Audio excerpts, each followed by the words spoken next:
खुलुमनाय जासिबाय पर्टेल खौरांगिरि आरो पर्टेल खौरां नायगिरि साफ्रोम नोगोरारि रायजो राजाफोरनिसिम इंराजि गोदान बोसोर 2025 इं मायथाइनि बड'लेण्डआव थानाय आसामाव थानाय भारताव थानाय आरो मुलुगाव थानाय साफ्रोम बर' सुबुंफोरनिसिम लोगोसे गुबुन गुबुन हारि माहारिफोरनिसिम आंनि गोसो गोरबोनिफ्राय गेदेरफोरनिसिम खुलुमनाय आरो उन्दैफोरनिसिम अननाय आं गिबियाव जासिबाय। फैबाय थानाय गोदान बोसोरा जोङो सुबुं माहारिनि साफ्रोमबोनि जिउआव गोजोन खौसेथि अनलायनाय फोथायलायनाय जों बेखौ मोननो हागोन आं बेखौ मिजिं खालामो।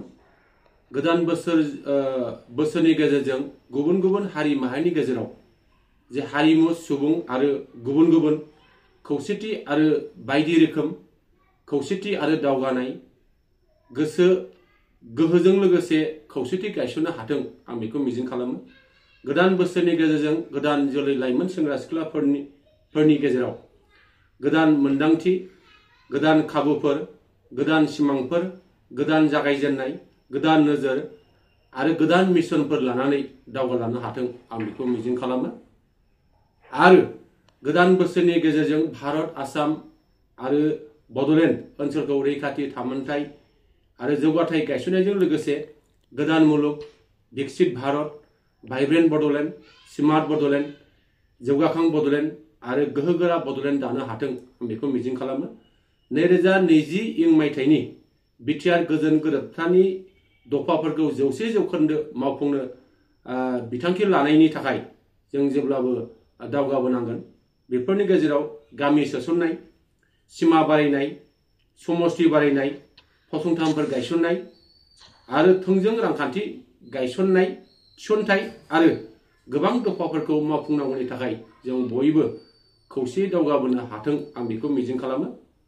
आरो जोङो गोदान बोसोरजों जोंनि जे रंजानाय जे रंजाथाय बेखौ खालामनो थांनायाव जोंनि साफ्रोमबोनि जिउआव जाहाथे जेंना नुजाथिया बा जोंनि साफ्रोमबोनि जिउआव जाहाथे खैदां खैफोद फैया, जोंनि जिउआ जाहाथे मोजाङैनो से बोसोराव जोङो बारग'लांनो हायो, बिनि थाखाय जोङो बयबो सांग्रां जानांगोन। आरो आङो साफ्रोम नोगोरारि रायजो राजाखौ आङो गंगायै आं खावलायगोन आरो आं मिजिं खालामगोन गोदान बोसोरनि थाखाय जों फैबाय थानाय समाव मोजां बिथांखि, मोजां नोजोर लानानै जोङो दावगालांनो हानांगोन। जोंनि आदर्श सानस्रि आरो मोनदांथि आरो दाजाबथियारि सानस्रिखौ लानानै जों जेब्लाबो दावगालांनो हानांगोन। बेजोंसो जोङो फैबाय थानाय समाव जोंनि ओनसोलखौ जों गेरेमसा आरो जेब्लाबो जोङो साबना हामनाय जों लुखांनो हागोन आं बेखौ मिजिं खालामो। दा बेनिखायनो आङो साफ्रोमबो रायजो राजाफोरनिसिम गोदान बोसोरनि अननाय, मोजां मोननाय, सिबिनाय, खुलुमनाय बयनिसिमबो जासिनायखौ आं जासिबाय। गोजोन्थों।